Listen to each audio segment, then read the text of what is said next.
Introducing Guinness Nitro Cold Brew Coffee Beer, blending the smooth, creamy nitro taste of Guinness with hints of coffee, chocolate, and caramel. Guinness Nitro Cold Brew Coffee Beer, your new favorite part of the day. Look for it where Guinness is sold.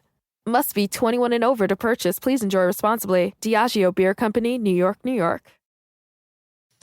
All the way back at the last D23 that happened, that now feels like years ago, one of the things that they were really hyping was the new Dwayne "The Rock" Johnson and Emily Blunt movie, Jungle Cruise. Now, they showed a number of promo spots. I didn't think it looked great, but I love the chemistry between Dwayne Johnson and Emily Blunt. I thought the chemistry that these two individuals had on the show the chemistry that these two had was the one main driving factor that really kind of propelled me to having kind of any sort of interest in the movie. It looked all right, but then again, there are lots of trailers and stuff that have only looked mediocre or okay that I've ended up loving the movies to, right? That happens all the time. But still. Now, of course, Jungle Cruise was supposed to have been in theaters a long time ago. The pandemic hit. This was just one other of the movies that we've been waiting for to find out its fate. And now this morning, we know it's going to happen. And it doesn't look great. What the news that came out today is simply this. Jungle Cruise now has a release date, and I believe it's June 30th. I'll double check this, but I believe it's June 30th. July 30th. Sorry, forgive me. I was a month off there. July 30th is when the movie is coming out. However, it doesn't appear that Disney actually has a lot of faith in this movie, because instead of it getting, it's a Dwayne "The Rock" Johnson movie, you figure you're going to get some big box office from it. They must not believe this film is all that good, because instead of just going theatrical, they're going to try to parlay this into another Disney Plus play, and it's going to come out in theaters and on Disney Plus Premiere at the same time. Now, Disney Plus Premiere means, for those of you who don't know, that you can go and watch the movie on Disney Plus if you're a Disney Plus subscriber. So you got to be paying your subscription fees for Disney Plus. And on top of that, you also need to pay an additional $30. So you got to be, number one, a Disney Plus subscriber. You got to be paying your subscription. And then as a paying subscriber, you must also pay an additional $30 to watch it there. To me, I'll just be honest with you. To me, this move right now screams, we don't believe in this movie. To me, that's what Disney just did. Disney just got on top of Pride Rock, where little Simba was held up. And, Bob Chapek, CEO of Disney, basically just yelled out to the world, this movie sucks. We don't believe in it. So we're going to try to get as much out of this as we can. So we're also going to try to make it a push for a Disney Plus at-home thing, because we don't think the movie's going to be reviewed well. We don't think the word of mouth is going to be good. We don't believe in this movie. Much like kind of what happened with Mulan. Now, you might be asking yourself, well, John, when they announced that they were doing the Black Widow thing the way they are, you didn't feel that same way. True, and I still don't. Because when they made the announcements about Black Widow and they made the decision to pull the trigger to make Black Widow theatrical and on Disney Plus, there was still a lot of questions in the air about the recovery from the pandemic and about how well can things do theatrically. We've seen that they can do really well with Kong versus Godzilla. Mortal Kombat also didn't do bad, but we're also seeing other properties not doing gangbusters. The one I just saw, the Guy Ritchie, Jason Statham movie, Wrath of Man, really good movie, by the way. Didn't exactly blow the doors off the box office, but it is what it is. And there was still a lot of doubt.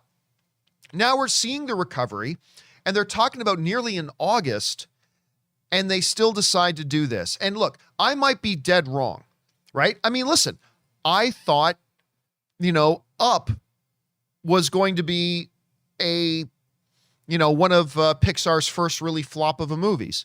And it ended up being one of my favorite Pixar films of all time. I thought Harley Quinn, the animated show, was going to be yet another piece of DC animated garbage. But I absolutely am in love with that show.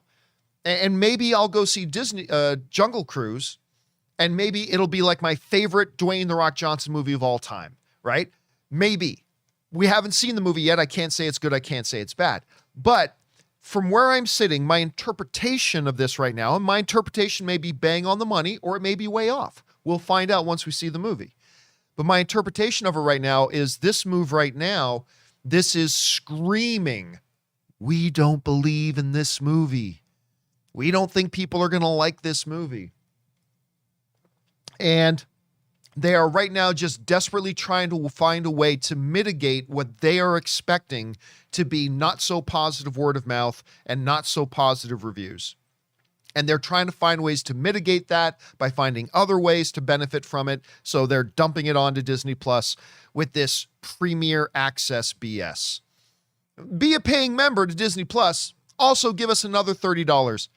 So wait a minute, let me get this straight. By paying you my monthly subscription fee, what I am doing is buying the privilege of giving you more money to watch one movie.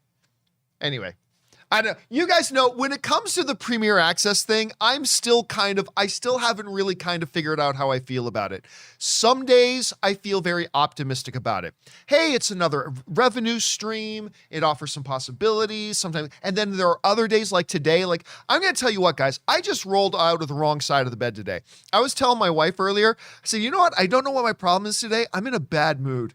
I don't know what it is. Nothing bad has happened today. I'm just in a bad mood. So maybe that's it. But I'm still trying to figure out kind of how I feel about this whole Disney Premier Access thing. Because there are some days I feel kind of positively about it. And there are some days where I just feel like, really?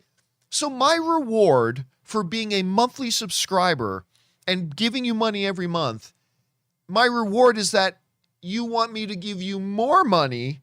I don't know. I feel kind of weirdly about it, but I will say this. Maybe if I thought all the early looks at Jungle Cruise looked great, maybe I would feel differently. Like if I had been buzzing about Jungle Cruise, because you guys know I'm a big Dwayne "The Rock" Johnson fan. I really like The Rock, and I really like Emily Blunt. But you also know, if you've watched my show, that I have not been like extremely excited for Jungle Cruise. And maybe if I had been, maybe I would look at this a little differently. Maybe part of the fact that I've been looking at Jungle Cruise and thinking, I don't know which way this thing's going to go. Because part of it just kind of looks very bad formulaic. Some of it looks like it'd be charming. Like I said, the dynamic between Dwayne Johnson and Emily Blunt, their chemistry is great on screen. But I don't know. And so feeling that way about it, when I now see this news, right, I just go, yeah, to me, this is Disney screaming that they don't believe in this. Because remember, I kind of felt that same way about Mulan. Even though, I mean, the pandemic was a huge factor of that. Absolutely it was. But if you guys remember, I was saying, like, I don't know, like this move, it kind of feels like maybe they don't believe so much in Mulan. And as it turns out, the movie was actually not all that good. I didn't think Mulan, what it was as utterly terrible as some other people made it out to be. I didn't think it was all that bad, but I also didn't think it was all that good. And I don't know, maybe it's just me, but I'm smelling the same stink in the air. I'm sniffing as loud as I can so you can hear it in the mic. I sound like a cokehead now. Anyway, I that same stench that I smelt on the Mulan move, I'm starting to get that same scent in the air over Jungle Cruise. And I don't know, listen, the day August 1st may come and we have all just watched Jungle Cruise and maybe I'll be like, oh my God, they did it again. It's amazing. It's fantastic. Another big hit for Dwayne "The Rock" Johnson. And I hope I do. I'm just saying right now, this feels to me like a desperation move to mitigate what they know is going to be poor reception of this movie. That's just me guessing. Hopefully I'm wrong. I love these types of movies. I love these actors. We'll see how it turns out. But for me, this is Disney yelling at us, we don't believe in this. Our movie sucks. That's kind of what I feel like Disney is screaming right now. And maybe we're dead wrong. Hopefully we are. Let's see how it turns out, because you guys know I'm a fan, but we'll see how it goes. Anyway, guys, question is for you. What do you think about this move? Jump on down into the comment section below and let me know. Do you feel like, hey, no, listen, this could be fantastic. Like, look, this is offers options, and maybe this is a sign of confidence. Or maybe you're as jaded as me today. Maybe you're just in a stinking bad mood like me today, and you're thinking, this looks like it stinks like Mulan. I don't know. How do you guys feel? Jump into the comment section below and let us know your thoughts. Attention Social Security and SSI recipients. If you did not receive an economic impact payment for your eligible spouse or dependents, you may need to file a 2020 tax return with the IRS and claim the recovery rebate credit. Go to ssa.gov/EIP to see if you need to file a tax return and if eligible for other refundable tax credits, like the child tax credit. That's ssa.gov/EIP. Produced at U.S. taxpayer expense. I think what flavor of these new Dunkin' Coconut Refreshers you get says a lot about you. Really? What's it say about me? Well, you got the refreshing golden peach because you're vibrant, fun, and positive. Oh, what about me? The bold purple pomegranate means you're vibrant, fun, and positive. I take it I got this delicious pink strawberry because I'm vibrant, fun, and positive. Yeah, it's a simple system, really. Share the shine. Enjoy a medium Dunkin' Coconut Refresher for $3. Order ahead plus earn rewards. America runs on Dunkin'. Participation may vary. Limited time offer. Excludes classic Dunkin' Refreshers. All right. With that down, guys, let's get into our main topics here today, shall we? And how do we select our main topics here on the John Campea Show? Well, it's really simple. You see, you guys come up with them. Whenever you come across a big topic, issue, or story that you think should be a main topic here on the show, just go anytime 24/7 over to www.thejohncampeashow.com/contact. Once you guys get there, you're going to see a form. Fill it out with your topic or question. It's totally free. Hit submit, and then maybe, just maybe, you might see your submission featured as a main topic here on the John Campea Show. With that down, let's get into main topic number 1. And our first main topic today gets submitted to us by Jackson M, who writes, "Good morning, John and Aaron." Aaron is obviously not here today, unfortunately. "I was already looking forward to The Hitman's Wife's Bodyguard since I loved the first movie, and the teaser trailer was pretty good. They just put out a new full trailer, and I thought it was great. I had no idea Morgan Freeman was in it. Did you see the trailer yet? And if so, what did you guys think?" All right, thanks a lot for sending that in, Jackson. And yeah, listen, I really enjoyed the first Hitman's Bodyguard. You guys know I love Ryan Reynolds. He's one of my absolute favorite movie stars. Good Canadian kid, of course. And of course, Samuel L. Jackson is Samuel L. Jackson. Come on. You can't go wrong. And their on-screen, kind of buddy cop formula in the first one quite worked. They had the second one coming out, and I thought the first trailer was solid. The first teaser, you guys remember me and Rob were reviewing that one. But now a brand new trailer has just come out. A brand new one has just come out. This comes to us from the folks over at Dark Horizons, who write, "Lionsgate has premiered the second trailer for The Hitman's Wife's Bodyguard, the follow-up to the Ryan Reynolds and Samuel L. Jackson-led 2017 action comedy, The Hitman's Bodyguard. The pair team up with Salma Hayek, who of course did appear in the first one as well, reprising her role as Jackson's con artist wife on a mission along the Amalfi Coast. Antonio Banderas plays the villain. I'm dying to see that, by the way. Antonio Banderas plays the villain, while Morgan Freeman, Frank Grillo, love seeing him, Tom Hopper, Carolyn Goodall, and Richard E. Grant, which is one of Robert's favorite movie stars, co-star. Patrick Hughes directs the sequel to the surprise $180 million worldwide hit, with the new entry slated to hit cinemas on June 16th. All right.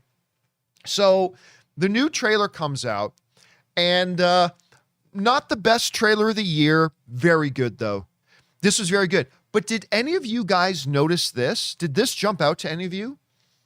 They do something in this trailer, and I want to see if you guys in the live chat throw into the live chat, you guys watching live, if you guys know what I'm about to say.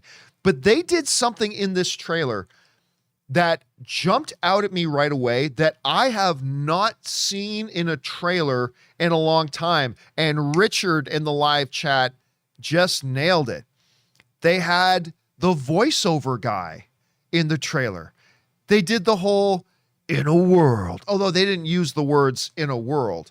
But if you guys have seen my documentary, plug. If you guys have seen my documentary, Movie Trailers, A Love Story, available now worldwide at vimeo.com/on-demand/movie trailers, or if you live in the US or the UK, it's available on Amazon Prime at Movie Trailers, A Love Story. Just search it. You can find it there. Plug. Okay, anyway, back to this.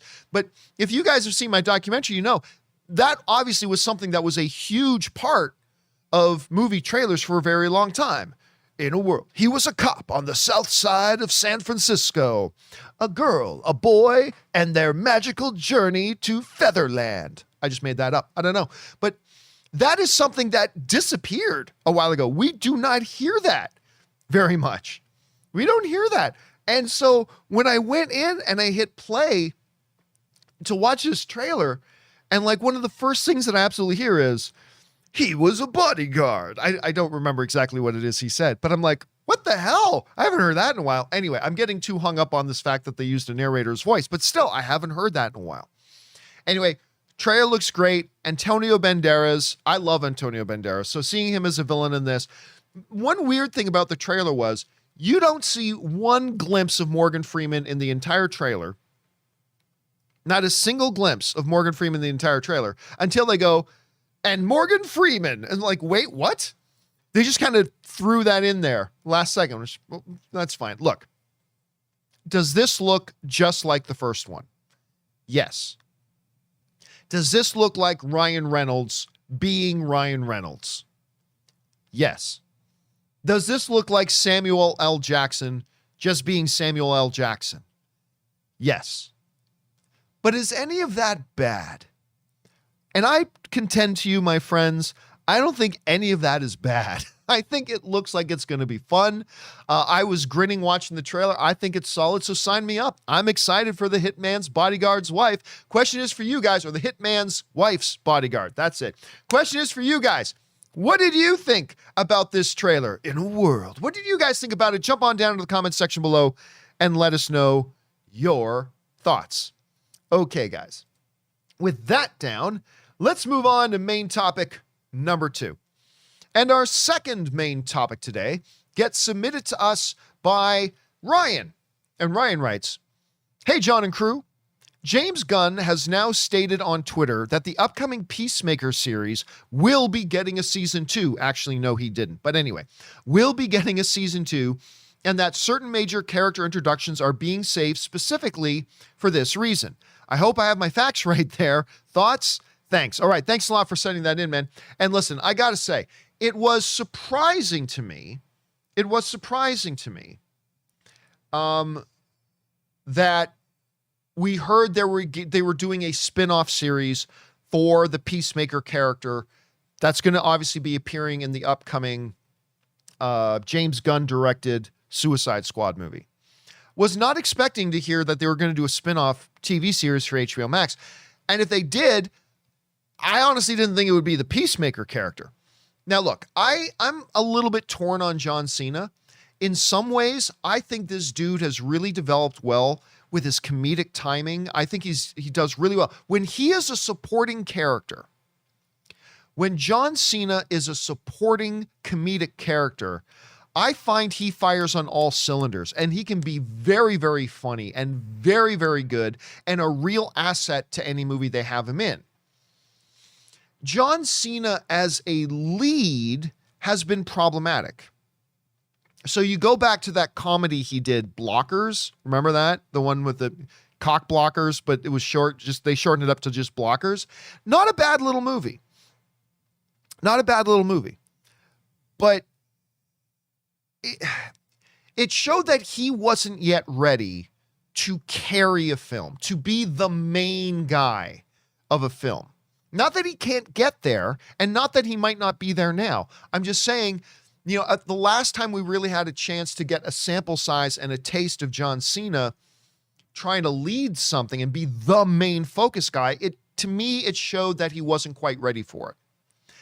So I wonder how he's going to do as the main villain in Fast 9, although I am very curious to see him do it, to be honest with you. But then doing Peacemaker as well. Anyway, still, I got to admit, from the trailers I've seen from Suicide Squad and the bits of footage of Peacemaker we've had, I'm down. Look, that one thing they had of him in the trailer was like, I want nothing more than peace. I'm paraphrasing here. I want peace more than anything else. And if I have to kill every man, woman, and child to get it, I will. I'm like, that's just such a great line. And I thought he actually delivered it really well. So I am down for the Peacemaker series. I'm looking forward. And James Gunn's directing it. So how bad can it be, right? If James Gunn's directing it, I'm on board. Automatic. If James Gunn's doing it, sign me up. I think I just assume it's going to be really good. So what happened was, where's all this talk saying that they've confirmed, as we're looking here on Game Revolution, Suicide Squad spinoff Peacemaker already confirmed for season 2. Okay, let me tell you this right now. No, it's not. It may be at some point. It very well could be. I hope it will be. I'm sure they're talking about it. But as of right now, it's not confirmed as far as I can tell. Because here's the thing. This is where all this is coming from, all right? James Gunn, and let me see if I can blow up on this here. James Gunn was asked by somebody on Twitter, and James is obviously very, very active on Twitter. They asked, where are all the characters, were there, the question that Mr. Venom asked, were there characters, and I don't know why this just kind of blew up. I didn't mean to do that. Sorry about that. Let me get back over here. Were there any characters you wanted to include in Peacemaker but ended up cutting? To which James Gunn said, yes, saving someone for season 2. All right. Were there any characters you wanted to include in Peacemaker but you ended up cutting? To which he replies, yes, I'm saving some for season 2. That in and of itself does not definitively mean a Peacemaker season 2 has been greenlit. All right. That does not in and of itself definitively mean that Peacekeeper 2 has been greenlit. Peacekeeper season 2 has been greenlit. All that tells me definitively is that James Gunn, in making Peacekeeper, said to himself wisely, I don't want to blow my entire proverbial load on season 1. In the event that we get a season 2, because obviously you make these things hoping you get a season 2. In the event we get season 2, I want to hold something back that we can have some really good fun with in season 2. To me, James Gunn saying, yeah, I saved something back for season 2, that was not confirmation that we are getting season 2. I don't even think James Gunn knows right now if definitively they're getting season 2 or not. Did I keep saying Peacekeeper? Peacemaker. Sorry about that, guys. It doesn't mean definitively we are getting a Peacemaker season 2. I don't even think he does. I don't even think a lot of people in Warner Brothers are 100% until they see what kind of reaction they get, or until they see the completed project themselves before it starts airing and doing that. My interpretation of this is simply that James Gunn said, look, I don't want to blow my whole load. I did hold something back for season 2, but I don't think that's them confirming. So what happens is James Gunn says something like that and everybody starts running around. It's confirmed season 2. It's like, hold your horses. What it does tell me, though, here's what I do get from this, though. What it does tell me is that unlike a couple of the Marvel series, which are specifically being made as limited series, we already know that a couple of them were like, there's not going to be a WandaVision season 2. They've been clear about that. It's a limited series. It's a one-time thing. You know, however many, what was it, 9 episodes? That's it. What James Gunn's comments do tell me is that, yeah, this could very well be a ongoing series. That it wasn't made with the specific directive of one season, one time only. This is a limited series. They didn't approach Peacemaker as this is a limited series. So that says something to us. So if this thing turns out to be good, and if they have some success with it, I think now we know we can expect a season 2. I'm just saying I don't think it's official quite yet. And listen, again, sign me up.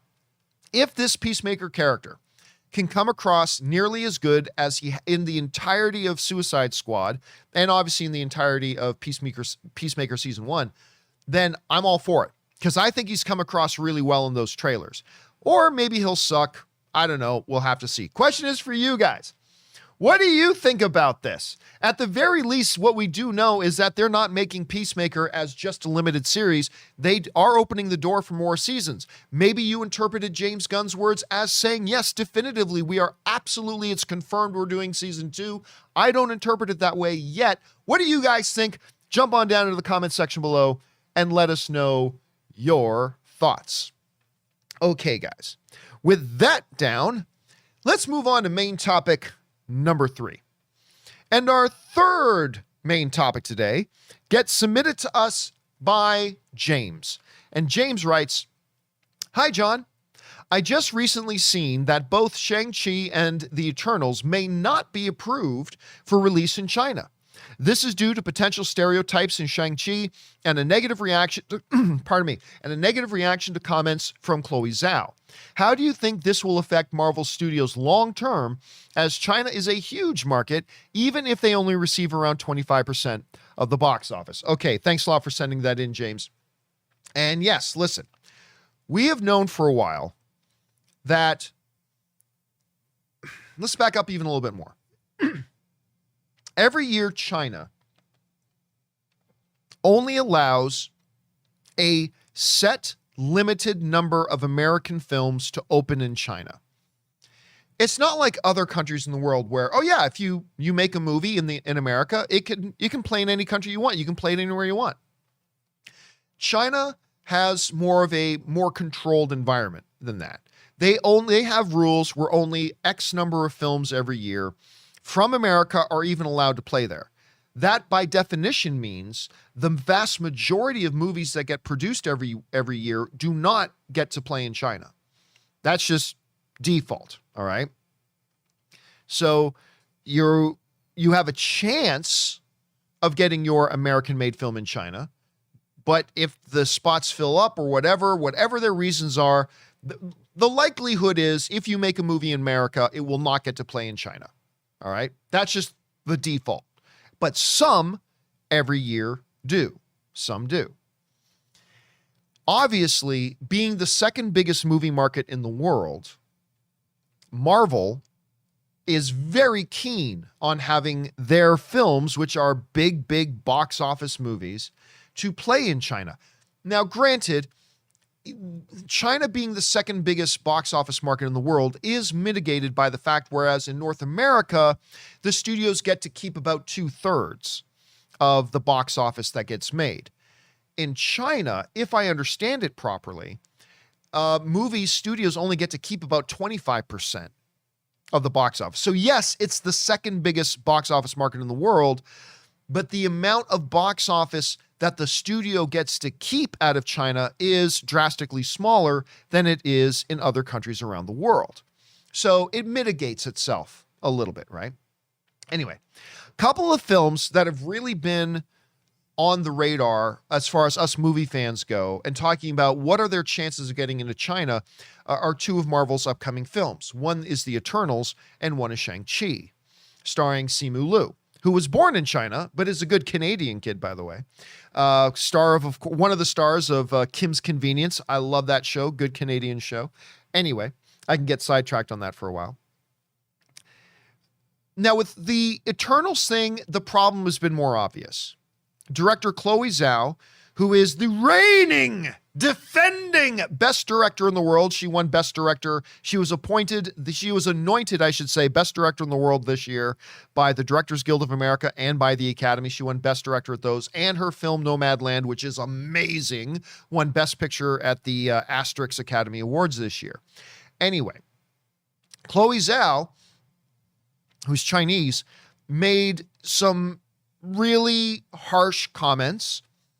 Whether they were deserved or not, I'll leave that up to you to decide. But she has spoken very critically of China and the Chinese government and things like that, which did put things, put a giant question mark over whether or not her movie Eternals was going to be able to play in China. As a matter of fact, they pretty much wiped out any news coverage of her win at the Academy Awards. They pretty much censored out any news of that in China. They didn't even let anybody in China talk about it, the fact that she won. So Now, granted, she's not in the movie, right? It's not like if people go to watch Eternals in China that they will see Chloe Zhao. You're not going to see her. She's the director of the film, but still, that has cast a very, very big doubt over whether or not an Eternals was ever going to get to play there.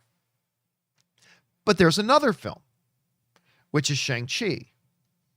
And it's like, well, wait a minute. Did anybody talk badly about China? Is that the problem here?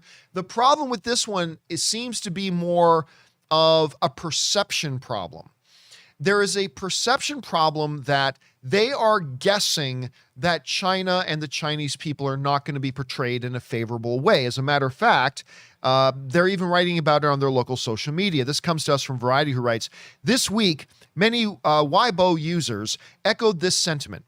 So, you change the name and it's not Fu Manchu anymore. The Mandarin is inherently a character that blackens the image of the Chinese people, one viewer wrote.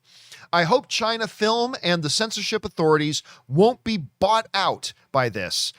This kind of film is not worthy of coming to China to make money off of us while calling us fools. Now, there's a couple of interesting things about that I want to just give some of my own personal commentary on. All right. First of all, I find everybody is very sensitive when it comes to portrayal of whatever their heritage background is, right? Like, I'll speak as an Italian.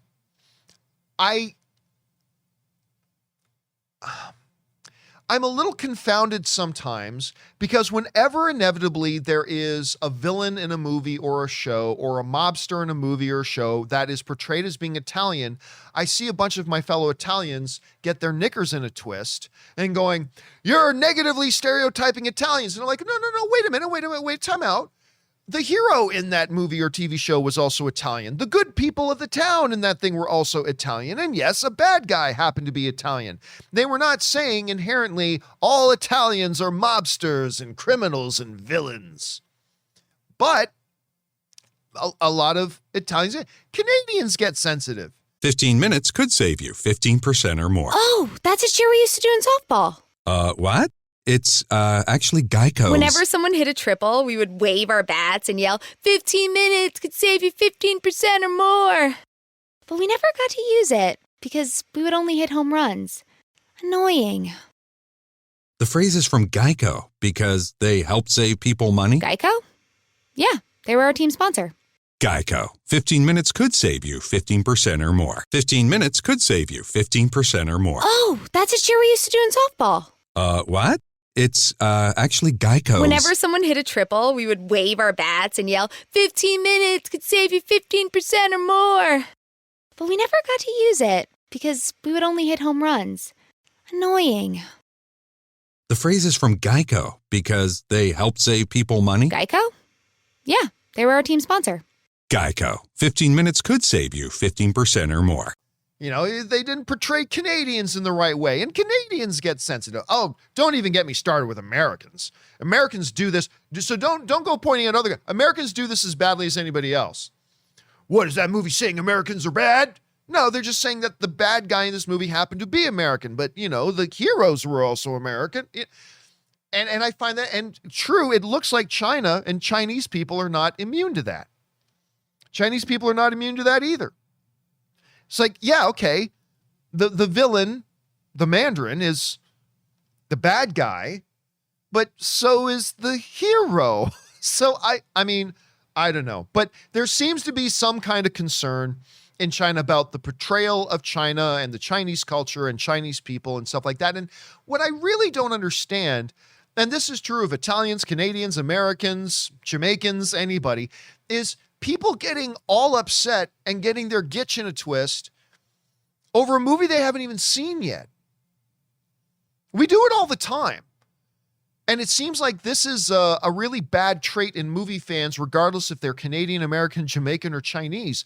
We get all riled up over a movie we haven't even seen yet because of how we assume the movie is going to portray X person or X character or whatever. And it seems like, everybody gets wound up about that. And come on, admit it, guys. Everybody does that. We all get kind of wound up by things we think are going to be in a movie, whether or not we've seen the movie yet or not. We all do it. It's not a particularly attractive trait of us movie fans, but it is something that we do sometimes. Anyway, so that has brought up a question. Now, what has happened with this particular situation is that and I'm seeing some people, let's be clear about this. I'm seeing some people say things like, how do we put this? I'm seeing some people saying that, they, I want to make sure I word this right. But there are some outlets reporting, and there's some people online and on social media saying things like, China has banned Eternals and Shang-Chi. And that is not the case. At least not yet. Here's what has happened. Now, this comes to us again from Variety, who writes, a recent Chinese state media report has added to the rumors that two major Marvel superhero films, Eternals and Shang-Chi and the Legend of the Ten Rings, may not be approved. May not be approved for release in China. In a report on the Marvel Cinematic Universe's Phase 4 films, the CCTV6 China Movie Channel aired a list of the U.S. release dates for 8 of the 10 scheduled titles, but conspicuously left out Eternals and Shang-Chi after Black Widow, which hits in the U.S. on July 9th, and they are the next two MCU films lined up releasing in North America on September 3rd and on November 5th, respectively. So basically what's happened is that this Chinese outlet has reported 8 of the 10 spots, but they did not mention Eternals or Shang-Chi, which means they still could. And now look, China is its own country. They can decide what they want to play in their country and what they don't. There's all that. And again, it's important to understand this. China only lets certain number of films in their country every year that come from the US.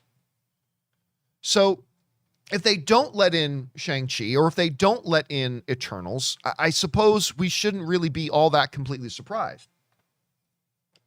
The question is, though, how concerned and how wrapped up should Disney be about this?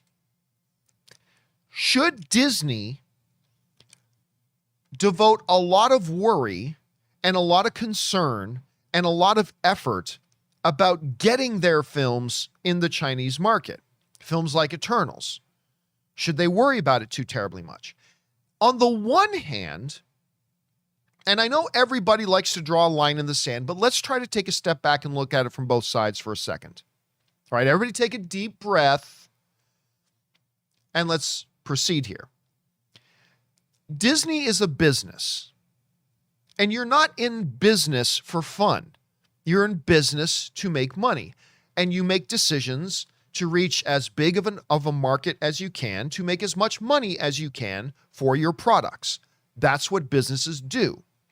China does represent a big, potentially big part of the pie, even though they keep most of it. But China does represent a lot of potential consumers. There is a lot of potential to make big money out of China, as they and other studios have done in the past. So should Disney care if their films get played in China? You're an idiot if you don't think that they should care. Of course they should care. You have zero business acumen if you don't believe for a second that Disney should care if their products have access to a massive marketplace like China. Of course they should care, and of course that should be a part of their thinking process. You're just no good at business if you don't agree. But how much should they care? To what degree should they be willing to go to get access to that market? That's the gray area. This is where it becomes a discussion, because I think most people are intelligent enough to know that, well, of course, Disney and any studio should want their products in the Chinese marketplace. It's a huge market. There's a lot of money to be made. You're a fool if you don't think so. Most people agree with that.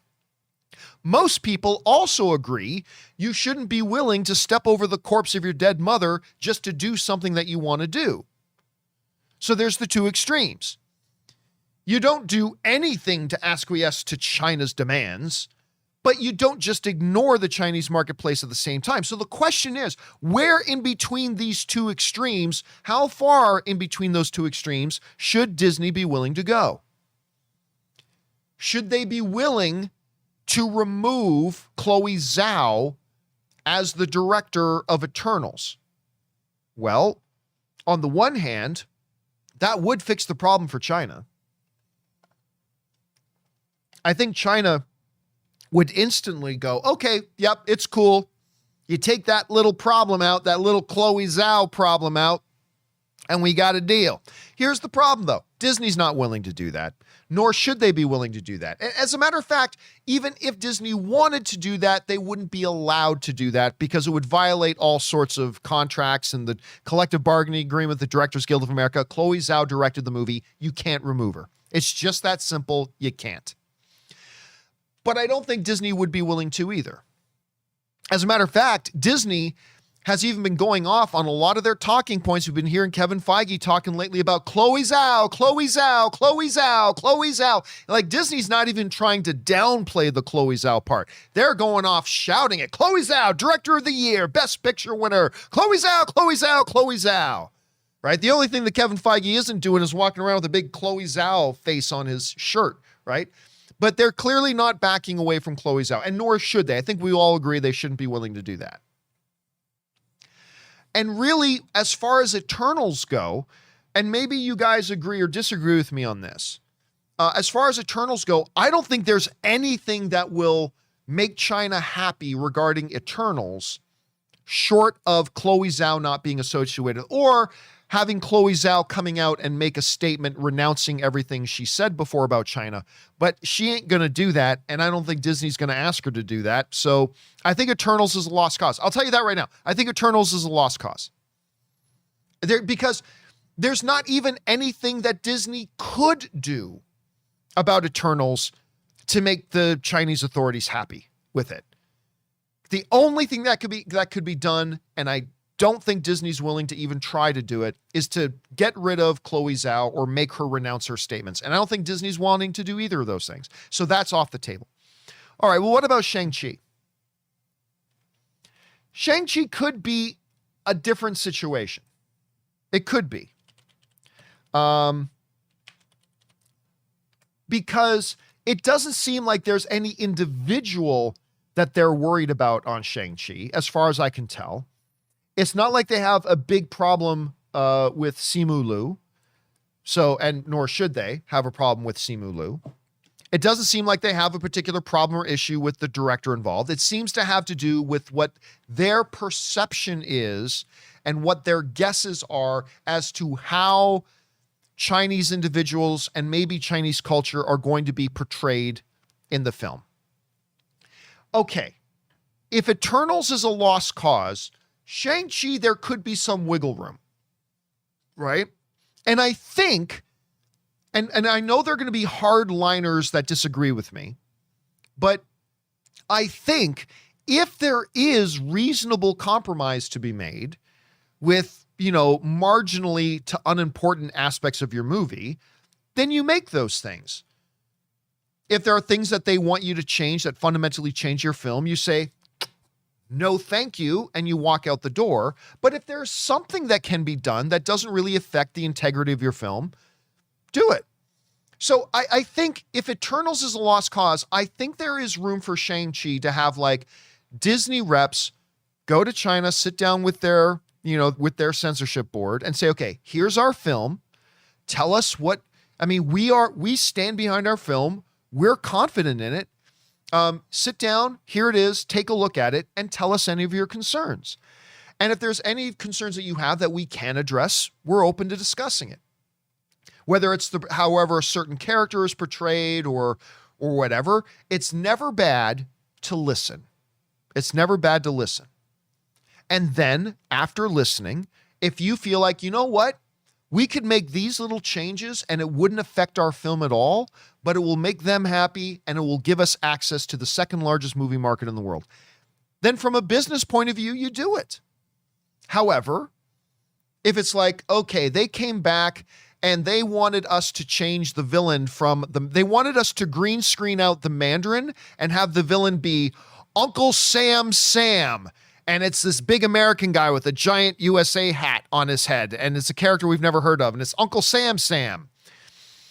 Uncle Sam American Joe is his name, and they want us to do that. Well, if it's fundamentally changing your movie, then you say, hey, you know what? Thanks for taking the time to talk to us, but we're going to keep our movie as it is. Thank you very much. The key is, see if there's some middle ground you can find that doesn't affect the integrity of your movie, but that does open up the market to you. And if it doesn't, then you turn around and you walk out the door. It's just about where is that line? Where is that line? And I'm not sure because I'm not in those rooms. You know, I'm not in the strategy room at Disney trying to figure this thing out. So I don't know. We'll see where it goes. But listen, what I do know is 2 facts. And all I can tell you is that I know these 2 things for fact. Fact number 1, Disney would like Eternals and Shang-Chi to play in China. Fact number 2, they're totally fine not having it in China if it can't be done. They're totally fine and they're totally comfortable with it not playing in China if, you know, a reasonable agreement can't be made to let them play in China, which would be in everybody's best interests. But if they can't make that deal, they're perfectly fine not playing in China either. The question is going to be, and maybe we'll never know what the answers are, is where is that line? Where is that line? And I don't know. I don't think the answer is either the extremes, but then where in the middle is it? And there's 1,000 different possibilities for that. Anyway, question is for you guys. What do you think about this whole scenario going on with Eternals and Shang-Chi? And listen, they still said there are 2 spots. Maybe those 2 spots could be for Eternals and Shang-Chi. Maybe China's just doing a little bit of saber rattling. And maybe they're ultimately going to let the movies play anyway. Maybe they're not. I don't know. We'll have to wait and see. Question is, guys, what do you think about this? How do you think this is all going to resolve? Should it resolve at all? Jump on down to the comment section below and let us know your thoughts. Okay, guys. With that down and out of the way, let's now spend the rest of our time taking your live comments and questions. And listen, if you've got a live comment or question, a thought about any of the topics we discussed here right now, jump on down into the description of the video, click on the tip link, and submit a topic or question, or enter it in manually at streamelements.com/movieblogtv/tip.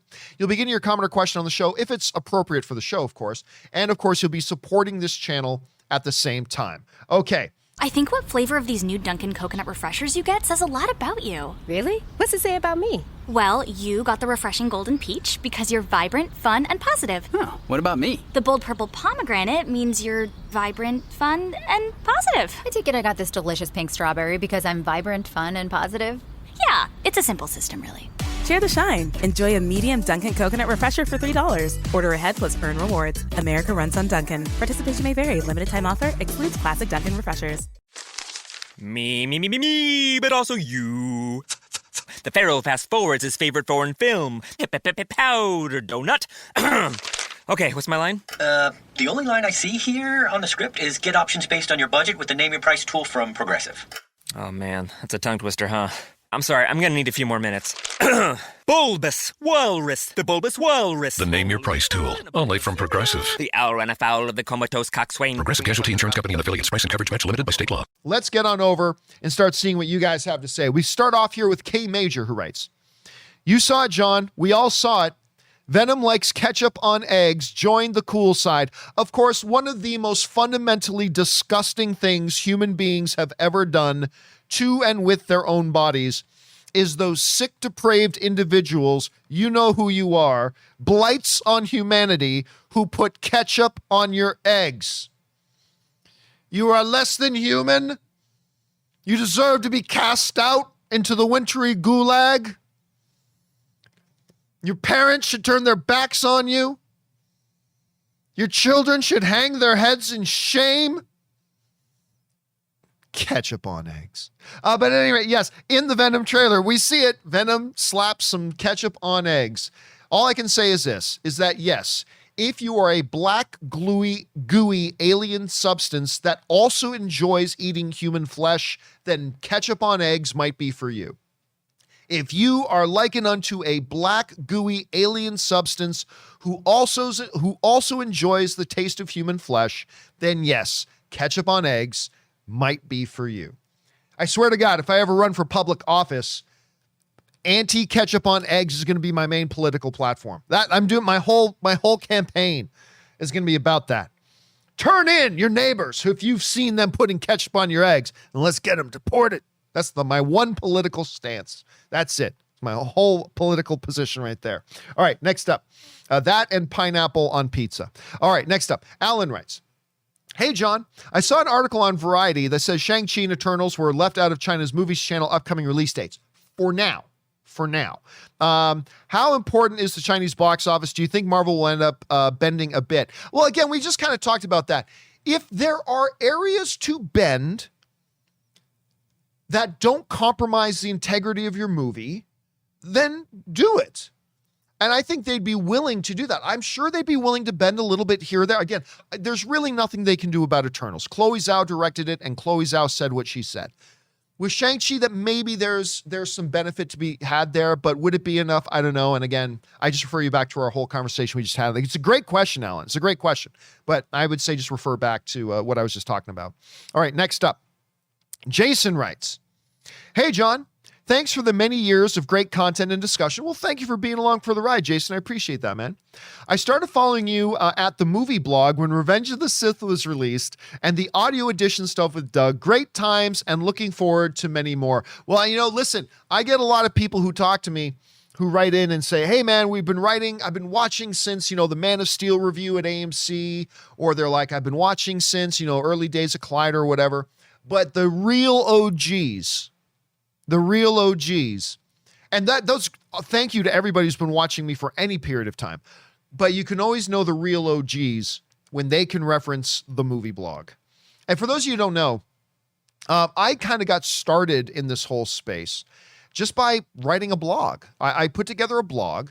It was so early that not a lot of people even knew what the term blog meant. And the domain name, The Movie Blog, was available. Today, if you want to start a website, you got to get like clownpenis.fart. I mean, it's tough getting a domain name today. And I just did it as a hobby. I did the movie blog as a hobby, and I did the world's first movie-dedicated podcast at the time called the Movie Blog Audio Edition. And that's how you can tell the true OGs, man. So thank you, Jason. I appreciate that, man. And thanks for being around for so long. I appreciate that, dude. All right, next up. Well, we've got Tony Rodriguez writes, I just picked up my advanced screening tickets for A Quiet Place 2.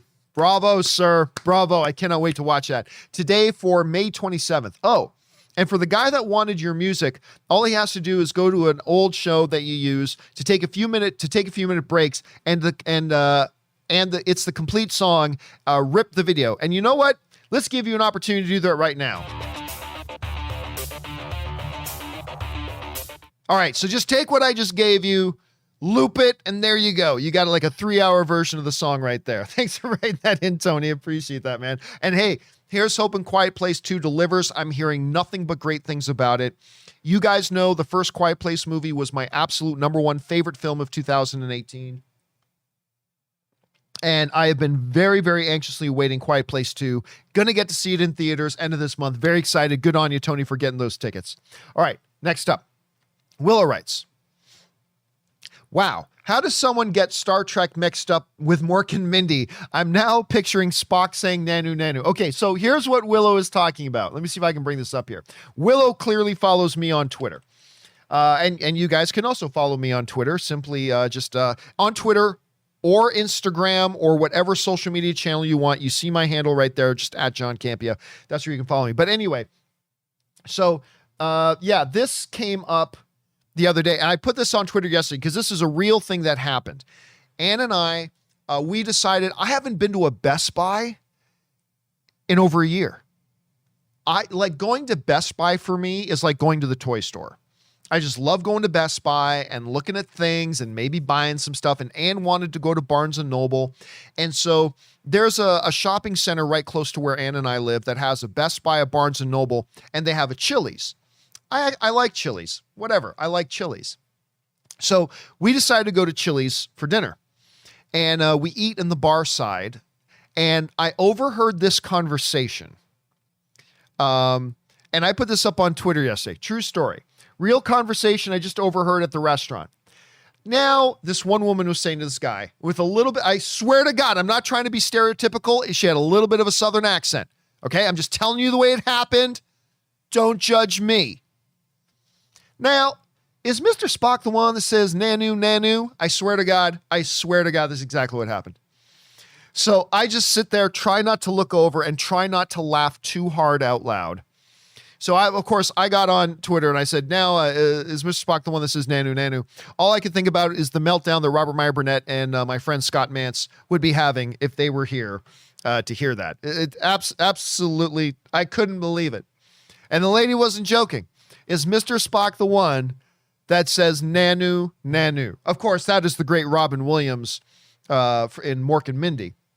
Nanu, Nanu. He always used to say, it was a little bit before my time, but I used to love watching reruns of Mork and Mindy.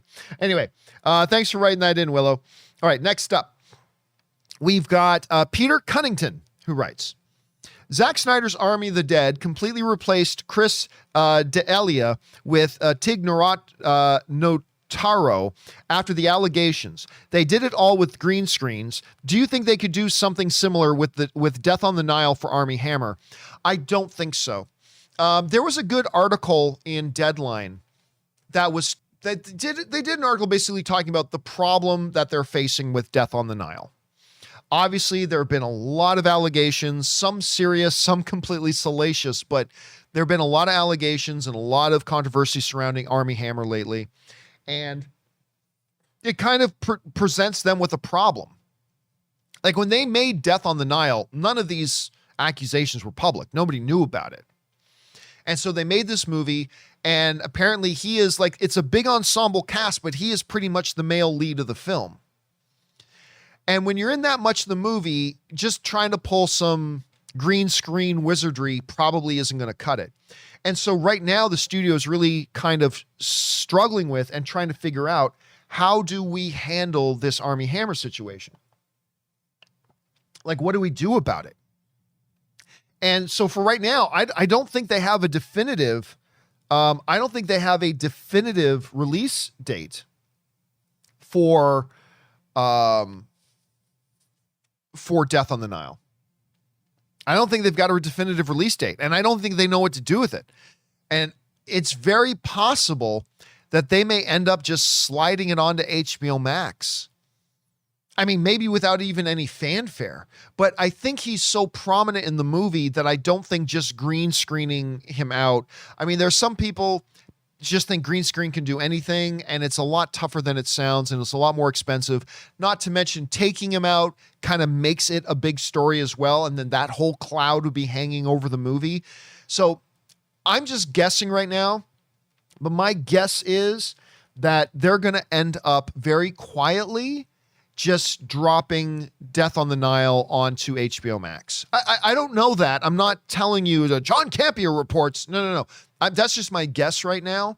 But we will see how this all transpires, but it doesn't look good. It doesn't look good for that film. All right, next up. Let's see here. Melkor Zilla writes, where do we go? One of my favorite movies is World War Z. I really enjoyed World War Z. I've heard ever since the movie was released that there was going to be a sequel soon. Well, it's been 8 years and nothing yet. Do you think we will ever get one? Also, what is your favorite zombie movie? Every day that passes makes it less and less likely, I think, that we're going to get a sequel. Let me just pull something up here. World War Z. All right, so World War Z, of course, was really infamous for the fact that they shot the movie and it was pretty terrible.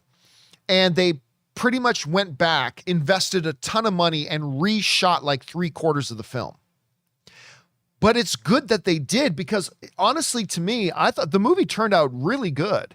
I thought World War Z ended up being a really enjoyable film. Not like one of the best movies I've ever seen, but I thought it ended up being a pretty damn good time at the movies.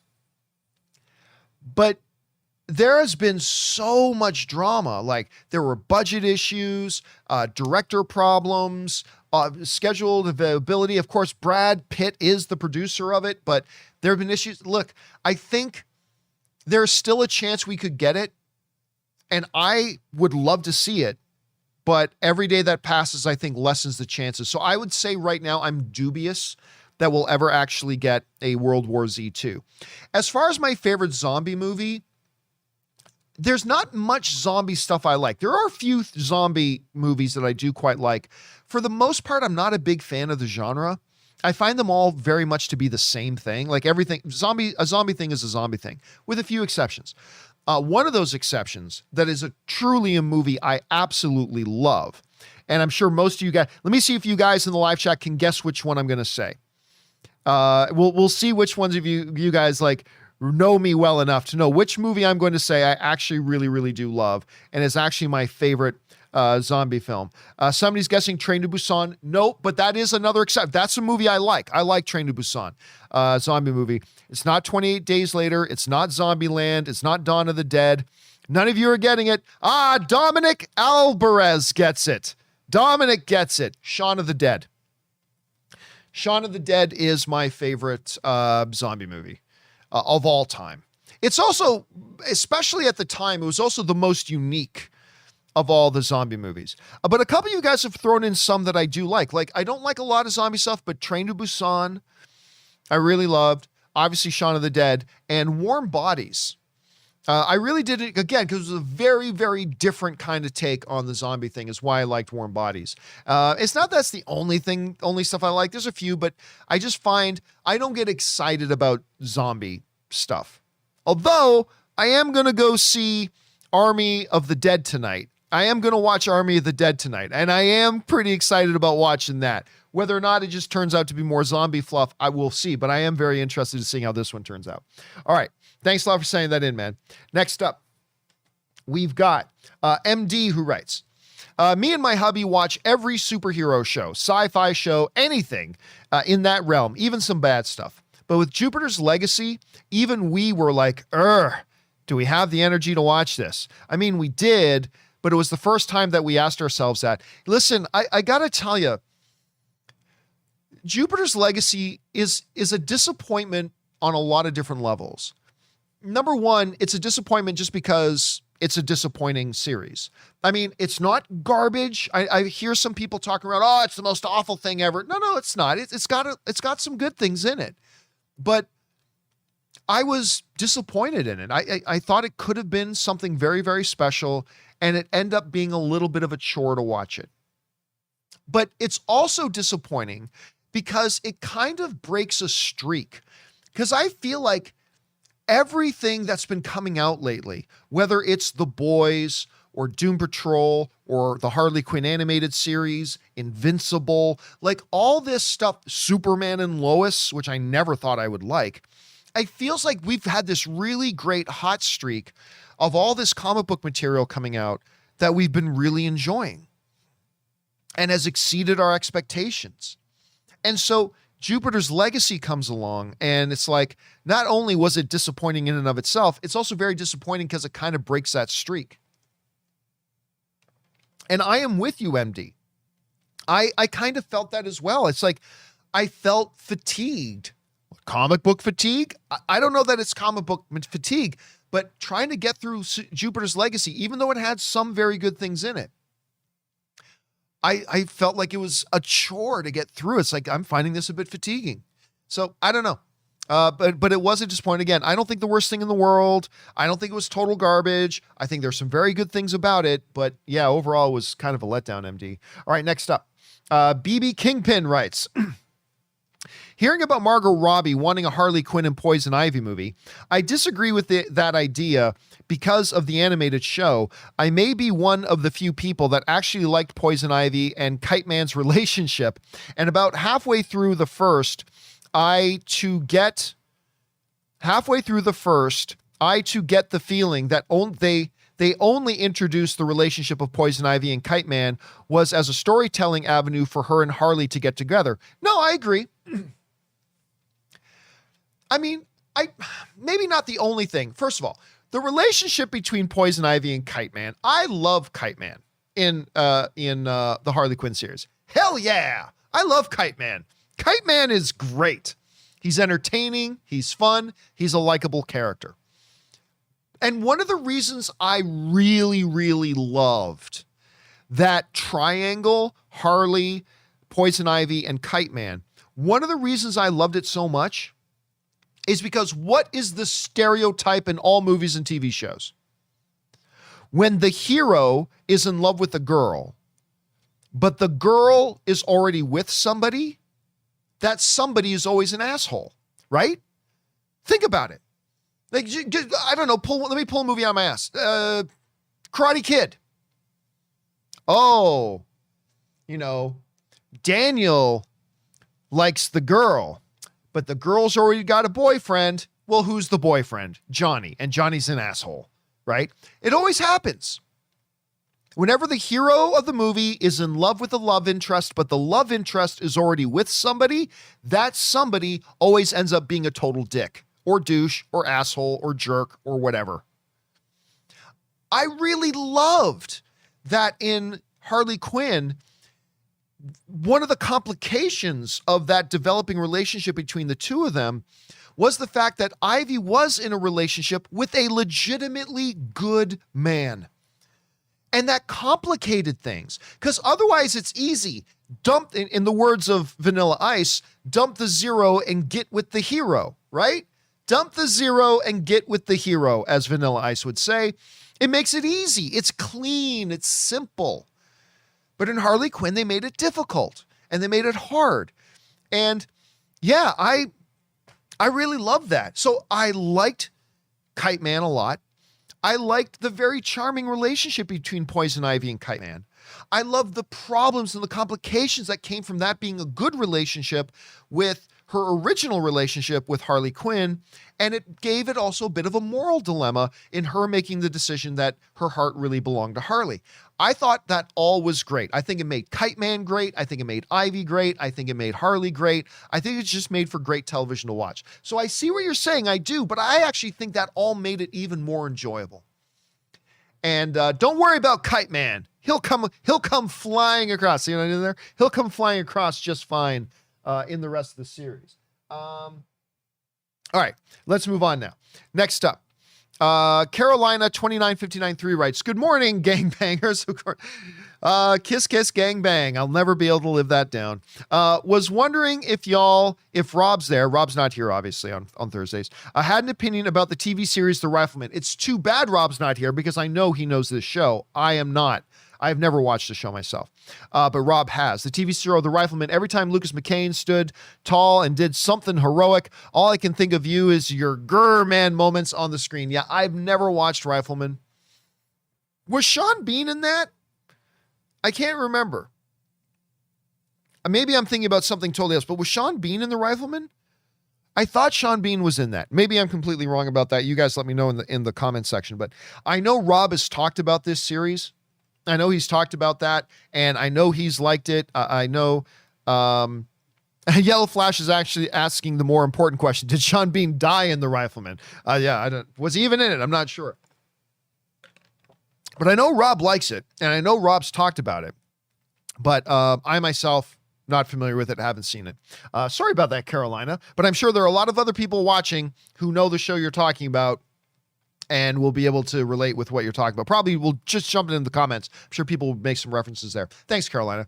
Next up, Chris writes, "Time to fire up the grill. Time to go to Total Wine and find the perfect flavor to pair with those burgers. Ooh, I love their beer cooler. You love their prices even more. Wondrous selection, helpful guides, ridiculously low prices. Total Wine and more.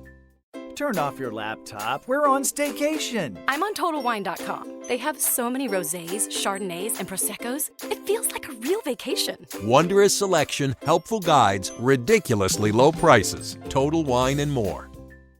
Hey, John, love all that you do. Thank you so much, Chris. Did hear that Adult Swim has 3 movies in the works for Aqua Teen Hunger Force, The Venture Brothers, and Metalocalypse. The later being directed by the king of the Sweaties, John Schnepp. What are your thoughts? Thanks. Yeah, of course. So John Schnepp, that was kind of his claim to fame, that, you know, he directed Metalocalypse. He also did stuff on The Venture Brothers.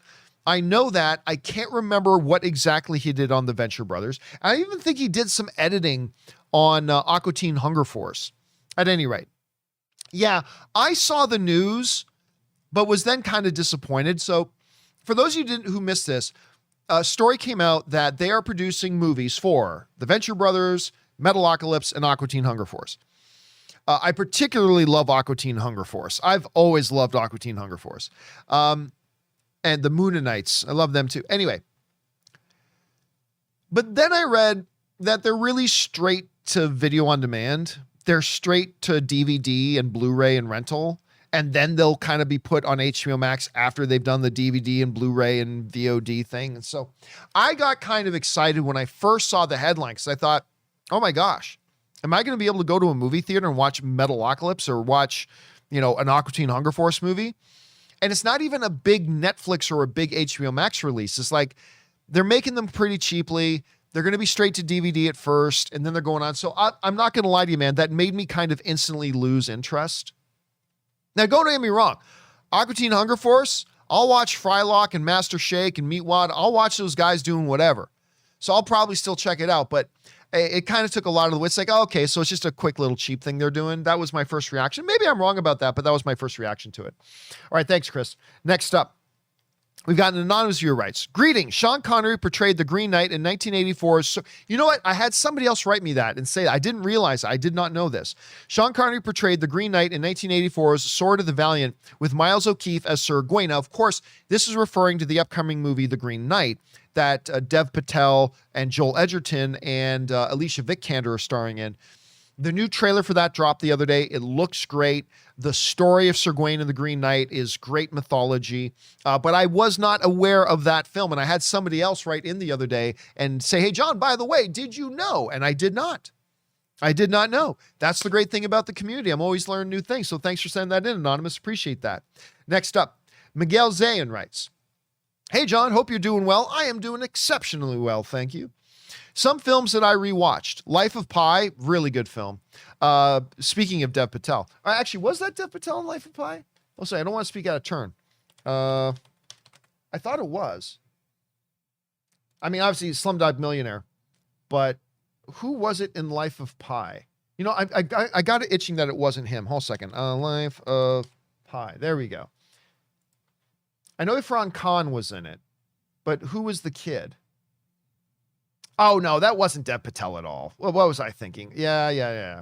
I just remembered Irfan Khan. I just thought, okay, I'm glad I looked that up before I just started talking about Dev Patel being in Life of Pi.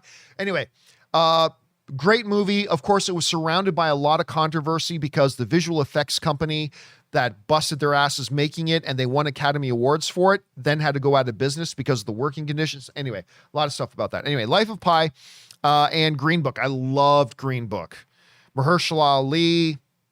That movie's great. Anyway, hi, John. Hope you're doing well. Some films that I rewatched, Life of Pi and Green Book. I love Life of Pi. I didn't see it in theaters when it came out, only on cable. It holds up after almost a decade. Thoughts on it? Green Book is very good. Thoughts? Thanks a lot. Well, yeah, I loved Life of Pi.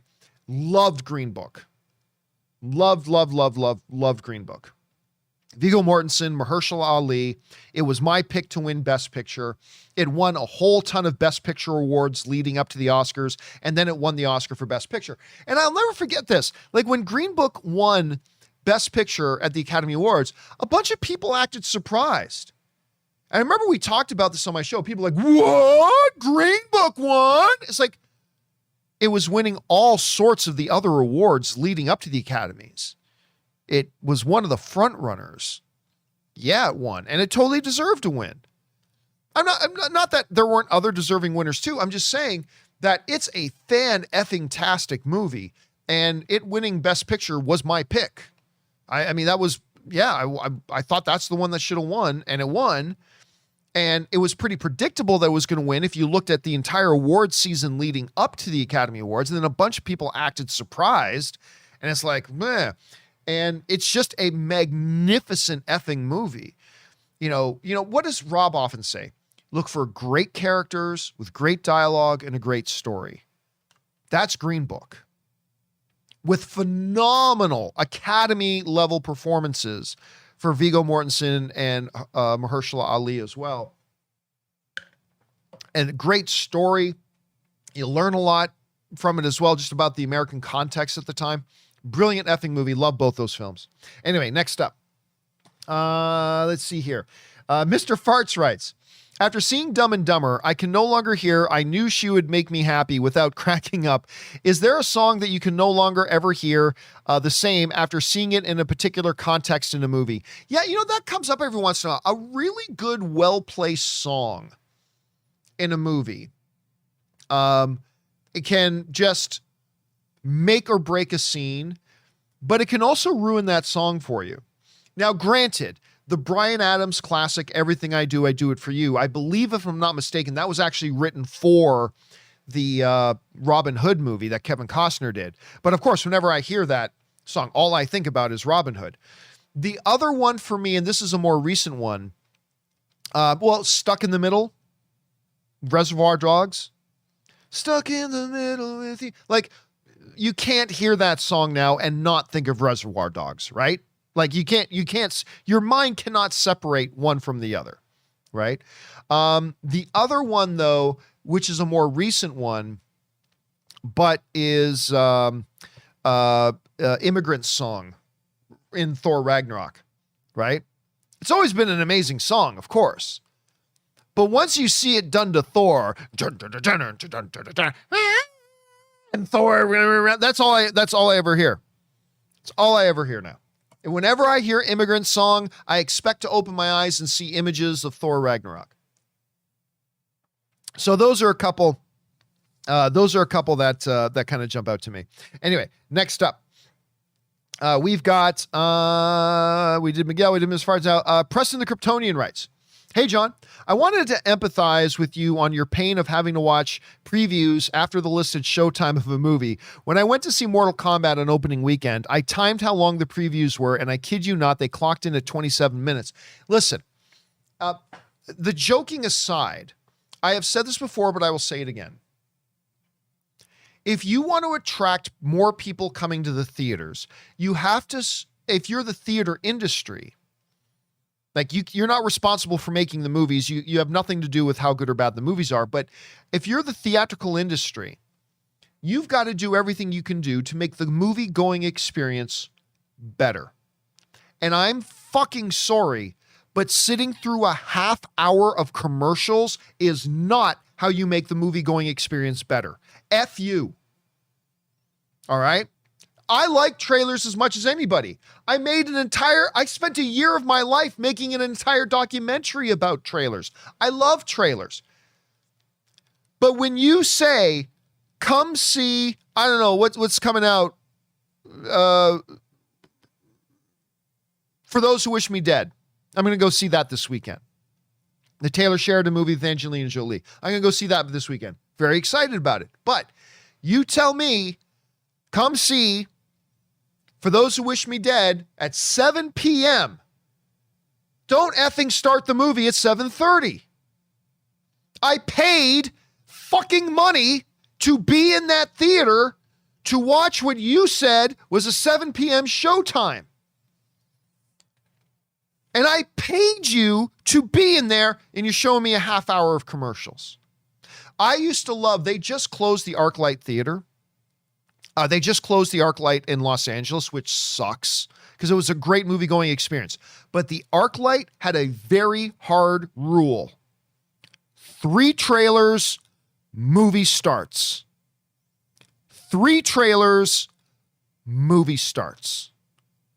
And it's perfect Because you go into the theater, you sit down, you get a couple of really good trailers, and then boom, the movie that you paid to go and see begins.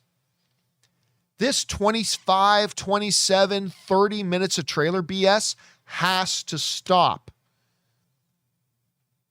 You are souring people's movie-going experience before the damn movie even starts. Wake the F up. If you're in the movie theater industry, your job is to make people's movie-going experiences as pleasant and as fun and as memorable as you possibly can. You can't control if the movies are good or not, but you got to give people a good experience. And when you start off the experience with, wow, this is, we're going into our 22nd minute of commercials, 22nd minute of trailers, and there's still 4 more trailers to come. Then you are not making it difficult for somebody to say, well, I'm just going to stay home and watch Netflix next time. I'm just going to stay home and watch Netflix next time.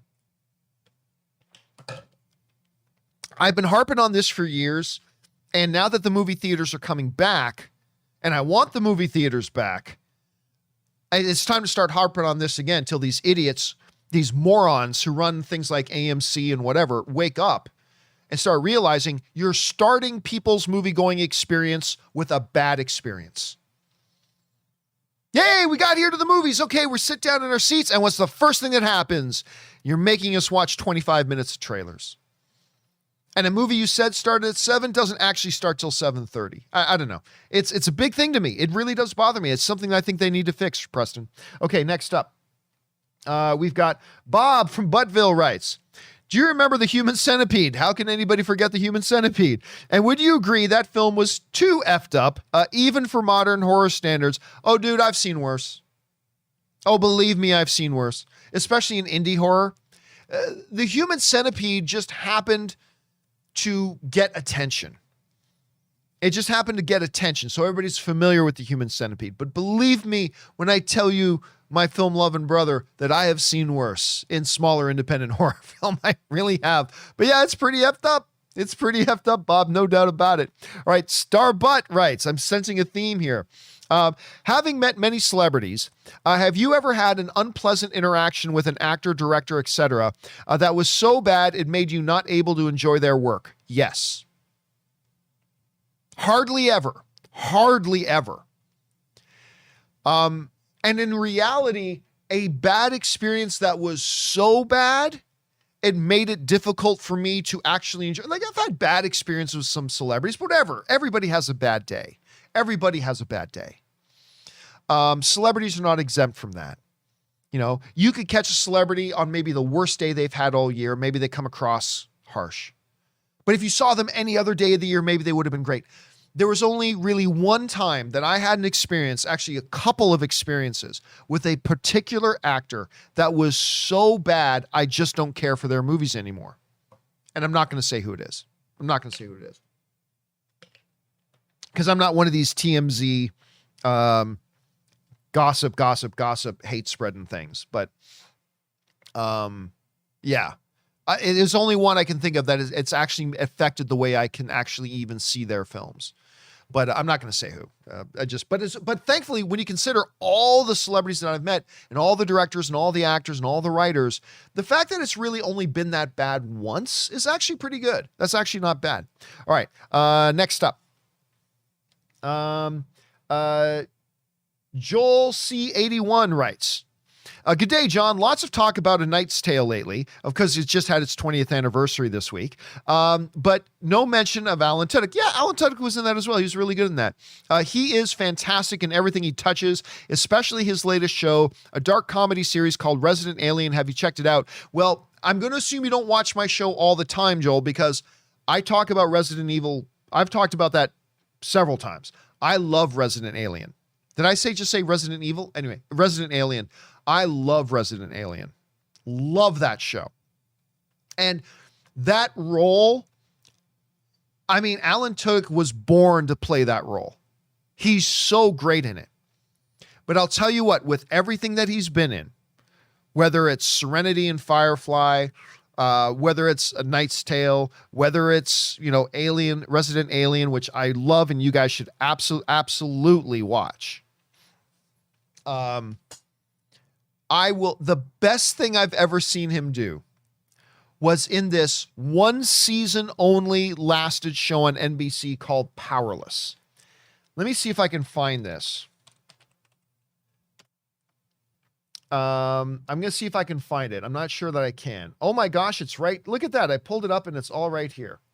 So Powerless was this show on NBC. And what happened was, and nobody watched it. And I'll tell you what, I thought this show was really fun. I thought this show was really, really enjoyable. But basically what the idea of Powerless was, is that it takes place in the DC universe, not in the DCEU per se, but the world of Powerless was a world that all the DC superheroes were running around in, right? And they worked at the rival company to Star Labs. So all of our main characters, none of them have superpowers, all right? And they all work at this rival company, this rival inventions company to Star Labs. So they created these inventions and gadgets that superheroes could use and that the public could use to protect themselves from supervillains and all this kind of stuff. Anyway, Alan Tudyk played Bruce Wayne's idiot little cousin, Van Wayne. V-A-N, Van Wayne. So he played Bruce Wayne's idiot younger cousin, Van Wayne, who was in charge of this company. And he is so good in it. He is so good in it. Actually, the whole cast was great, to be honest with you. And if you look at this cast. This was a great cast. And they were all good and they were all funny. And I really liked it. And our main character, there's even one episode called Henchman, where it turns out the guy she started dating was one of the nameless henchmen for the Riddler. It's like, oh, I just found out he's a henchman, and the whole thing about it's really clever. And it made some really cool, clever observations about the superhero genre as a whole. I thought it was quite funny, but very, very few people did like it. And, the show disappeared after one season. But whenever I think of Alan Tudyk, I got to admit, I think of him as Van Wayne, Bruce Wayne's idiot cousin. You should check it out. Anyway, next up. Cam K writes, I love season 1 of Invincible. It was incredible. But I do have 2 questions I can't seem to shake. Number 1, why wouldn't a Mauler twin just mark himself with a Sharpie before cloning himself? They actually addressed that in the show. I can't remember exactly what they said, but if you remember, they actually specifically said that it can cause a mental problem if one of them actually knew they were the clone. Again, you'd have to go back and watch it again. It was back when Robot was getting a new living body. And they had this conversation about one being aware of which the other was. And so they actually do give a reason for that in Invincible. Anyway, 2, why didn't Omni-Man fly into space to remove blood from the episode 1 fight? I have no idea. I don't know about how the physics of outer space work. Whole second time for me to pull out new Zevia. Zevia Cola, sponsor me, you cheap sons of bitches. Anyway, I don't know how the physics of outer space work and why flying dirty clothes into space would make them clean. So I'm not really clear on that, but that's just me. Or why didn't he just throw the blood-stained stuff into outer space? That I don't know. All right, good question though. But as far as the first question goes, Cam, they do address it in the show itself. All right, great Grabthar's Hammer writes, speaking of Eddie the Eagle, which I love that movie. The other day, speaking of Eddie the Eagle the other day, I'd recommend people out there to do a double feature with Cool Runnings, as both take place at the 1988 Calgary Olympics. It's true, they both do. And thanks to your recommendation, I will always spread love for the Queen of Kotway. Queen of Kotway, guys, you know what? Let me just take this opportunity to bring this up, because I mention Queen of Kotway all the time, but most people have never heard of it. And there it is. Most people have never heard of it and certainly never seen it. It stars Lupita Nyong'o, and it is simply one of the most fabulous movies I've seen in the last number of years. It's one of these movies that reminds you about why you love the movies. And there's no villain. I believe that's David Oyelowo who's in it as well. There's no villain. It's a movie about good people doing good things, and it's magic. And it captures your heart. It's about this young girl. I believe it's a true story. I think it's based on a true story. Anyway, this young girl who becomes like a world chess champion. And it's moving and touching and amazing, and I absolutely love it. Anyway, Eddie the Eagle, Hugh Jackman, Cool Runnings, of course. Lines, signs. Anyway, yeah, that would be a really good double feature. You're right, Great Grabthar's Hammer. Those two movies would make a great double feature. I'll have to check that out. Okay, next up. Michael H. Jones writes, John, I was watching you and Robert talk about Margot Robbie wanting a Harley Quinn Poison Ivy movie. Yep. Don't you think maybe Warner Brothers is hesitating because Birds of Prey box office was not very good? No. Because if they were concerned about that, look, people love Margot Robbie as Harley Quinn, right? All you have to do, look at the pop cultural footprint that she's had, right? Like, let me just pull something up here. Harley Quinn. So all you have to do is walk around a little bit at Comic-Con, at Halloween, at whatever. Everybody loves Margot Robbie's Harley Quinn. It is like the most cosplayed thing in years, right? Like the absolute most cosplayed thing in years. Like people love her as this character, whatever. The movie, the Birds of Prey movie was very bad. Some people liked it, and that's great. It's all subjective. If you like that movie, awesome. I celebrate that. I wish I did. I'm jealous.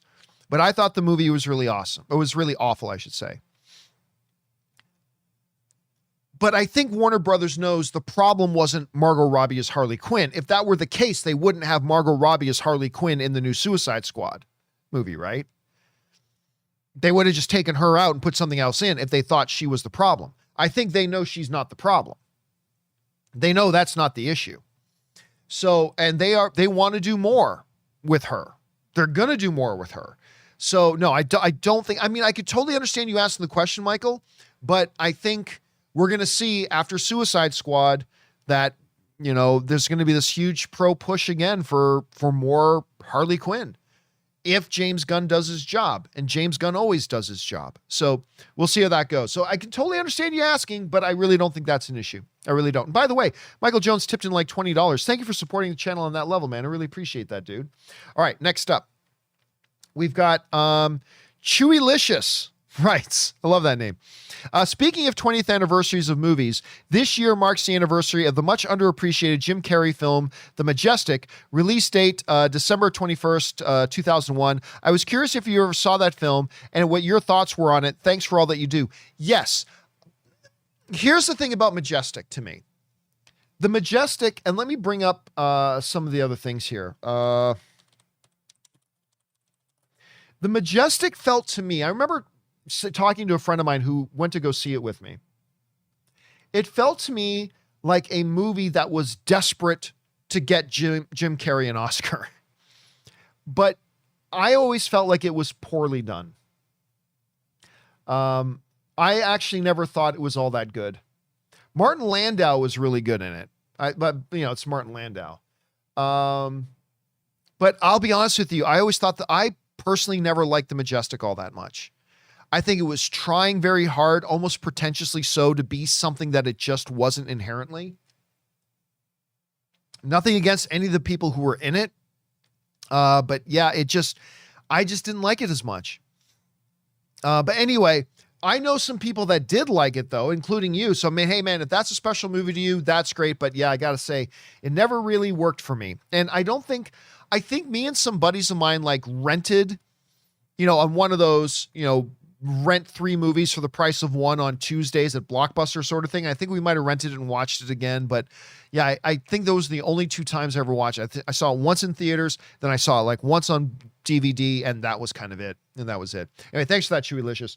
Next up, Jonas Diaz writes, where did he write? There he is. I remember an article quote, MB from The Verge, not sure, about which streaming services people are likely to get with a four musical chairs analogy. Netflix and Disney Plus have the first two. HBO Max may get the third, but what about the rest of them right now? Amazon Prime. Probably Amazon Prime. But listen, there are more and more streaming services coming. You know, Peacock is actually turning into something pretty good. I still hate the name. Paramount Plus, they're getting serious. They're going to make some big moves in the rest of 2021.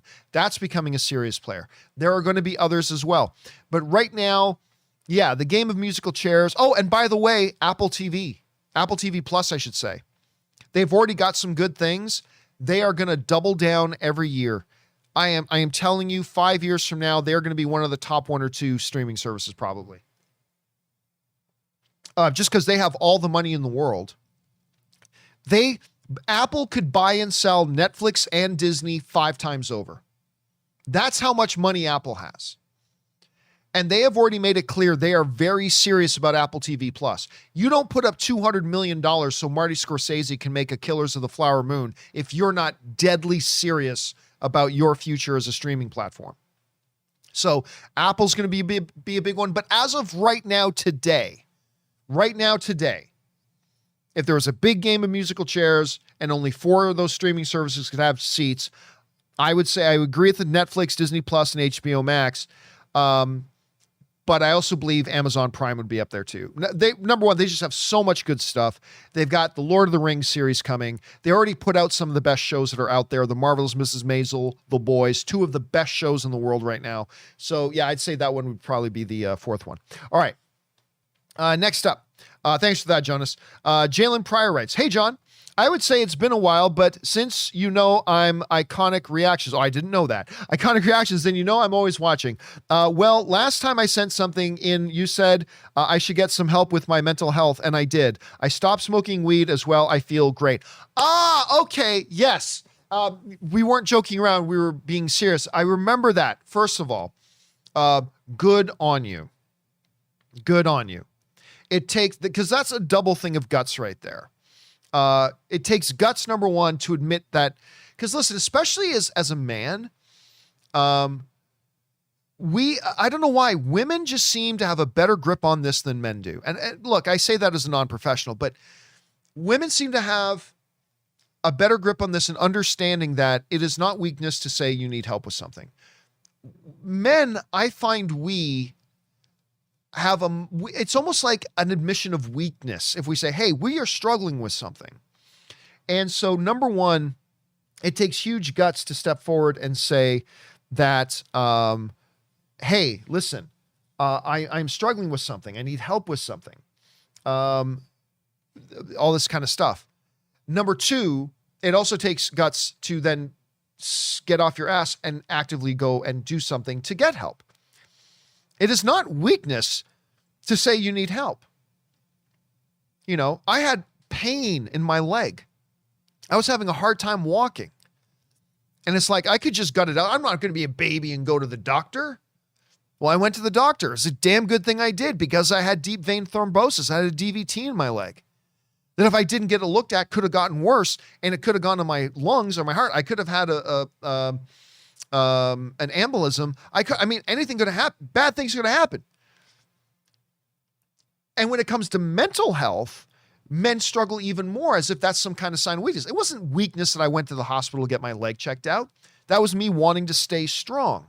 It's not weakness to want to get help when we're struggling with things mentally. That's you doing something to stay strong. And I think that's great that you did that. So congrats on you, man. And thanks for sharing that. That makes me feel good, dudes. I'm really glad you did that. All right. Okay, next up. Where are we? Jalen also writes, so thank you, seriously. Thank you, man. Anyway, I recently watched Invincible, and oh my God, I love it. It's great. And you're right. The last episode was action, but with purpose, not just visual noise. Right after I rewatched Lucifer, and damn, I am hyped for the 28th. By the way, how the actual hell is the girl who plays Detective Lopez 42? She's not 42. I told my girlfriend that if there's a celebrity that I would want as a hall pass, it's her, and she ain't even mad at it. Hope your day gets better. And if I tip $20 for pizza, would you be happy? Oh, of course I'd be happy with that. Hold a second. No way she's 42. No way she's 42. Hold a second. Hold on a second. Because she was also, remember, the girl who plays Lopez on, if I'm thinking of this right, I'll find out if I'm wrong in a second. The girl who plays Lopez on Lucifer is the same girl who played Angel's little sister in Dexter. You remember that? Let me see if I can find her. Amy Garcia is her name. Amy Garcia. Let me just bring her up here for a second. Amy Garcia. She played Angel. There it is right there, Dexter. She played Angel's little sister. And she was the babysitter for Dexter's kids in that. She was born in 1978? Are you effing kidding me? She looks like she's 25. Like, maybe not in this picture, but in the show, she looks like she's 25 freaking years old. Hold on a second. No. I'm having a mental disconnect. I'm having a bit of a mental disconnect. This isn't, no. Wait, what? 42? No. I don't see it. I don't see it. I mean, look, okay, maybe not 24. Maybe not 24. Maybe like 31 or 32. She's 42 years old. By the way, Rob Lau sends in a super chat badge in the live chat. Thanks, Rob. I appreciate that. What? 42. Oh my God. So how old was she when she was Dexter's babysitter and she's supposed to be like 17 years old? Was she like 35 in that? I don't know. God, that is crazy. That is crazy. Anyway, I never would have believed it, man. I never would have believed it. Thanks for sending that in. I never would have believed it. You just told me and I still have a hard time believing it. Anyway, okay. Next up, Jalen also writes, okay, John, you have two choices. Option one, you have John Wick hunting you for 24 hours, but you get a 4-hour head start before the time starts. Or you have pissed off, let me see. So you get 4-hour head start on John Wick before the time starts. Or you have pissed off a hungry 100% and going after you for 24 hours with only a 1-hour head start. Which do you pick? That's easy. John, I pick John Wick after me. There's no getting away from it. There's no getting away from it. 105 pounds of Filipino fury. You don't stand a chance. You don't stand a chance. Not to mention, like, John Wick has but one power over me. Like, I'll get in the car, hit the gas, and just go for 4 hours. And after I get that lead, he'll never get me in 24. But Anne has more. See, John Wick's got the power of a gun. Anne has way more than that. Anne has absolute power over me. She could just yell at me, "Stop right there!" and I'd be helpless. I would probably stop. So yes, I would rather have John Wick hunting me than have Anne thoroughly pissed off at me. That's just not a place you want to be, gentlemen. Take my word for it.